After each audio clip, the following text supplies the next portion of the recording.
Suriyan Chandran combination இருக்குது அப்படின்னா பக்கத்தில் இருக்கக்கூடிய ஏதாவது ஒரு முக்கியமாக சிவன் கோயில் குளத்தில் போய் குளிச்சுட்டு வாங்க.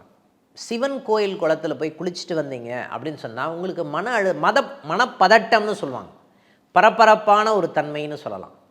ஓகேங்களா, படபடப்பான ஒரு நிகழ்வுன்னு சொல்லலாம். மனப்பதட்டம் அப்படின்னு ஒரு நிகழ்வு இருக்கும். ஓகேங்களா, இந்த தன்மை எல்லாமே மாறக்கூடிய நிகழ்வுகள் இருக்கும் அப்படின்னு சொல்லலாம். இந்த ஆசிலேஷன் மைண்டுன்னு சொல்லுவோம் இல்லையா, இந்த ஆசிலேஷன் மைண்டு ஏதோ ஒரு நினைப்போம், அது நடக்காமல் மாறி மாறி போயிட்டே இருக்கும்.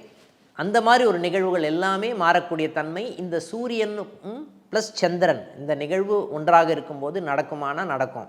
இதை பண்ணிங்க அப்படின்னு சொன்னால் சாதகமான தன்மையை கொடுக்கும்னு சொல்லலாம். அடுத்தது, சார் என்னுடைய ஜாதகத்தில் செவ்வாயும் சந்திரனும் ஒன்றாக இருக்கக்கூடிய தன்மை இருக்குது சார், நான் என்ன சார் பண்ணுறது அப்படின்னு பார்த்திங்கன்னா, முக்கியமாக பக்கத்தில் இருக்கக்கூடிய முருகர் கோயில் குளத்தில் ஓகேங்களா, நீங்கள் குளிச்சுட்டு வந்தீங்க அப்படின்னா தேவையில்லாமல் பிபி ஷூட்டப் ஆகுது சார், சுகர் ஷூட்டப் ஆகுது, ஏதாவது ஒன்று தன்மை இருக்கும். உணவு சம்பந்தப்பட்ட விஷயமே பார்த்திங்கன்னா நம்ம இரத்த கொதிப்பை பார்த்திங்கன்னா கூட்டி விடுவதற்கு உண்டான தன்மையை கொடுக்கும். நான் அரிசி சாப்பாடு நிறைய சாப்பிட்றேன் சார், அதனாலே இரத்த கொதிப்பு சம்மந்தப்பட்ட விஷயங்கள் எனக்கு ஜாஸ்தி ஆகுது சார் அப்படின்னு சொல்லுவாங்க நிறைய பேர். அப்போது இந்த மாதிரி நிகழ்வுகள் எல்லாமே பார்த்திங்கன்னா தேவையில்லாத ரத்தம் சம்மந்தப்பட்ட விஷயத்தில் பார்த்திங்கன்னா தேவையில்லாத ஃப்ளக்சுவேஷன் இருக்கும்.